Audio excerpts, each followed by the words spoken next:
কেউ লক্কর-ঝক্কর গাড়িতে, কেউ পায়ে হেঁটে। গেল কদিন ধরে গাজার দক্ষিণে ছুটছে ফিলিস্তিনিরা।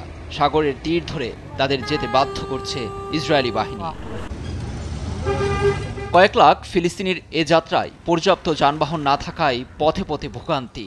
অভিযোগ, দক্ষিণে যেতে হলে ভাড়া গুনতে হচ্ছে ২,৫০০ শেকেল বা $৭৫০। উপায় না পেয়ে পায়ে হেঁটে গন্তব্যে ছুটছেন অনেকেই। কেউ তাঁবু টাঙিয়ে পরিবার নিয়ে বসে পড়ছেন মাঝপথেই। আমি বুঝি নির্মাণের শিল্প, সালাম স্টিল বোঝে ডিউরেবিলিটি। সালাম স্টিল, মোস্ট ডিউরেবল স্টিল। নিরাপদ স্থানে যাওয়াটা আমার অধিকার, কিন্তু এসব জিনিসপত্র নিয়ে বহন করতে পারছি না। আমি এবং বাচ্চারা গাজা শহর থেকে হেঁটে এতটুকু পথ এসেছি। তাদের চলে যাওয়ার মধ্যেও থেমে নেই বিমান হামলা। রোববার ভোরে নগরীর বহুতল ভবন থেকে বাদ যায়নি তাঁবুও। হামলায় একই পরিবারের প্রাণ গেছে কমপক্ষে ২৫ সদস্যের, আটকা পড়েন শতাধিক মানুষ।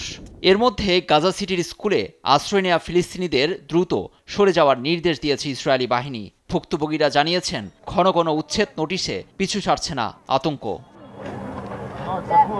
বর্তমানে গাজা নগরীর দিকেই চোখ ইসরায়েলি বাহিনীর। পুরো শহর খালির লক্ষ্যে হামাসের বিরুদ্ধে তাদের অভিযান চলছে।